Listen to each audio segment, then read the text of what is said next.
Hello नमस्कार, मी पूजा माझ्या YouTube चॅनलमध्ये तुम्हा सर्वांचं मनपूर्वक स्वागत करते। सर्वांना श्री स्वामी समर्थ।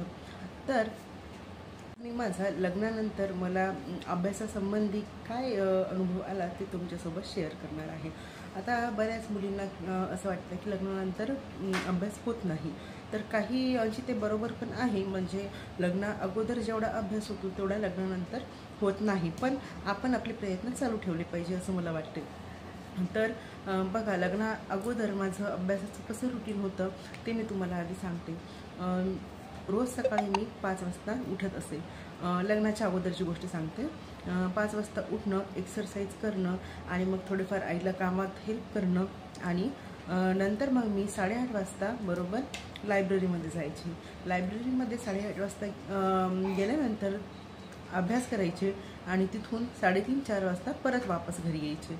घरी आल्यानंतर थोडा वेळ आराम करून नाश्ता वगैरे करून मग आईला जे पण थोडंफार काही कामं राहत होते त्यामध्ये मदत करायचे आणि बरोबर 6 वाजता क्लासला जायचे। आता क्लास म्हणजे माझ्या माहेरीनं माझी म्हणजे मी जिथे 10वीपर्यंत शिक्षण घेतलं त्या शाळेमध्ये सगळे MPSCचे जे पण मुलं अभ्यास करणारे होते ते ग्रुप स्टडी घेत होते।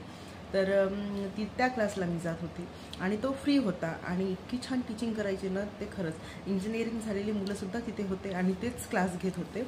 तर ते सर्व व्हायचं, टेस्ट व्हायच्या, बरोबर क्लासेस व्हायचे, 1-1 तासाचे 3 तास असा क्लास राहायचा।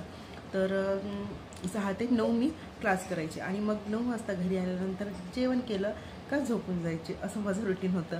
आणि मी 2014मध्ये पोस्ट ग्रॅज्युएशन पास आउट झाले।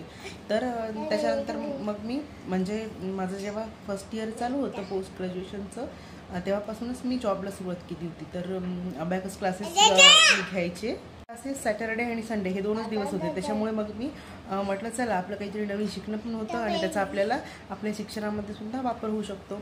म्हणून मग मी तो निर्णय घेतला आणि जॉब मी करत होते।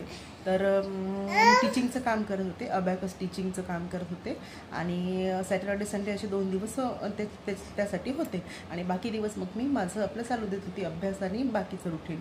तर अशा प्रकारे माझं लग्ना अगोदरचं रुटीन होतं। आणि आता लग्नानंतर सांगते। लग्नानंतर मग मी काय केलं, म्हणजे 1.25 महिना तर लग्नानंतर कुठे जाता येत नाही, तर मग 1.5 महिन्यानंतर लग्नानंतर बरोबर 1.5 महिन्यानंतर मी परत स्टार्ट केलं। माझे जेवढे पण बुक्स होते तर ते सर्व घेऊन मी सासरी आले होते आणि परत मग अभ्यास स्टार्ट केला। मी सकाळी लवकर उठून 9 वाजेपर्यंत सर्व कामं आटोपत होती। कपडे राहत होते, कपडे धुवायचे राहत होते कधी कधी, तर मग ते राहू देत होती। तर माझी सासूबाई एखाद वेळेस धुवून टाकायची किंवा मग ते राहत होते, तर मग तिकडनं आल्यावर मग मी करायचे। तर 9-9:30 वाजता मी लायब्ररीमध्ये जायचे आणि तिथून मग मी 4-4:30 वाजता परत वापस घरी यायचे। तर लग्नानंतर पण मी असा अभ्यास करत पेपर पण दिले भरपूर, पण नाही झालं। ते म्हणतात ना, प्रयत्न जरी म्हणजे कुठेतरी अभ्यास सुद्धा कमी पडला असेल माझा, कारण घरातले एवढ्या जणांची कामं करून अभ्यास करणं म्हणजे थोडंसं शारीरिक थकवा पण असतो, त्याच्यामुळे ना एवढा अभ्यास होत नाही। तर मग असं होतं। नंतर असं असते की आपले जे कर्तव्य आहे, आपल्या ज्या जबाबदाऱ्या आहे ते आपल्याला पार पाडाव्याच लागतात। तिथे आपल्याला कोणीही मदत करायला येत नाही। सासूसुद्धा म्हणजे असं नाही करतात, पण जास्तीत जास्त कामं आपल्यालाच करावं लागतात। लग्ना अगोदर कसं असते, लग्ना अगोदर ह्या गोष्टी म्हणजे एवढ्या मॅटर नाही करत। आपली आई म्हणते नाही बे, काम राहू दे, तू तुझं करिअरचं बघ, तू तुझा अभ्यास बघ।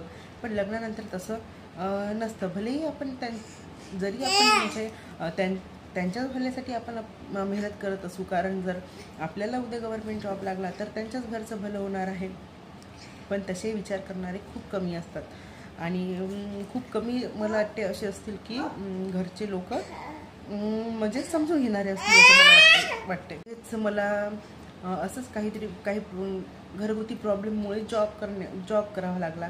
तर मग मी 1 वर्ष जॉबसुद्धा केला आणि जॉब करता करता सुद्धा मी जेव्हा मला त्या जॉबच्या टायमिंगमध्ये वेळ मिळायचा तेव्हा मी मोबाईलवर अभ्यास करायचे। म्हणजे कारण आपण बुक्स तर नाही घेऊन जाऊ शकत तिथे, कारण प्रत्येकजण म्हणजे हे नाही करू शकत की नाही बाबा काम राहू दे, तू तुझा अभ्यास कर, असं नसतं। तिथलं काम झालं आणि मला वेळ असला रिकामा का मग मी त्या रिकाम्या वेळामध्ये माझे व्हिडिओ पाहत बसायची स्टडी रिलेटेड. तर असा माझा अभ्यास चालू होता आणि 1-2 मला वाटते पेपर पण मी त्या काळामध्ये दिले होते. तरी पण थोडंफार म्हणजे टेन्शन म्हणा किंवा फिजिकली हे तर म्हणजे नाही होत एवढं. सगळ्याच गोष्टी तिथे बरोबर लागतात. तर मग त्यामध्येच मग प्रेग्नन्सीचा प्रॉब्लेम आला. प्रेग्नन्सीमध्ये तर तुम्हाला माहिती आहे किती एकतर कंटिन्युअसली बसता येत नाही आणि बाकी सगळ्या गोष्टी हेल्थ रिलेटेड खूप साऱ्या गोष्टी असतात की आपण म्हणजे आपल्याला घराची कामं सुचत नाही तर मग अभ्यास तर करूचीच गोष्ट आहे.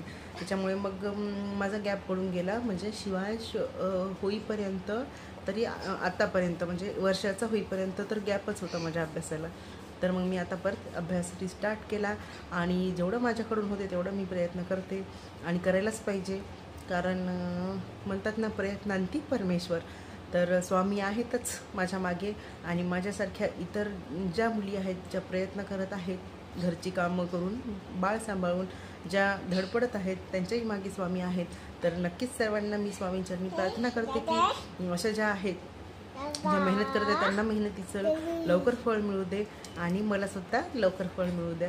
कारण मला माहिती आहे कॉम्पिटिटिव्ह एक्झाम्सना इतकी कॉम्पिटिशन आहे, खूप अवघड झालेली आहे.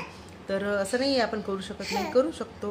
आता MPSC UPSCचं कसं असतं थोडंसं आहे म्हणजे खूप जास्त अभ्यास लागतो आणि इकडे कसं सरळ सेवेमध्ये कसं आहे की अभ्यास एवढा म्हणजे अभ्यास तर लागतो पण त्या तुलनेमध्ये मला तरी वाटते की कमी अभ्यास लागतो. त्याच्यामुळे ना ज्या आपल्या म्हणजे माझ्यासारख्या ज्या स्त्रिया आहे किंवा मुली आहे ज्यांचं लग्न झालेलं आहे किंवा ज्यांना बाळ झालेलं आहे त्यांनी मला तरी वाटते की सरळ सेवेच्या मागे लागावं. MPSC न करता सरळ म्हणजे MPSCचाही अभ्यास जर होत असेल तर चालू ठेवावा. पण नसेल होत ना तर मला तरी वाटते का ह्या सिलेबसनुसार आपला अभ्यास आपण सरळ सेवेच्या चालू ठेवावा. आणि शेवटी कसं असते ना आपण छोटं यश मिळालं तरी पण चालेल, तिथूनच मग आपण समोर मोठ्या यशाकडे जाऊ शकतो असं मला वाटते. तर मला कमेंटमध्ये नक्की सांगा की लग्नानंतर तुम्हाला कसा अनुभव आला स्टडी रिलेटेड बरं का. आणि म्हणजे काय काय अडचणी आल्या अभ्यास करताना ह्या गोष्टी मला कमेंट करून नक्की सांगा. आणि व्हिडिओ जर आवडला असेल तर व्हिडिओला लाईक करा आणि चॅनलला सबस्क्राईब करा. श्री स्वामी समर्थ. धन्यवाद.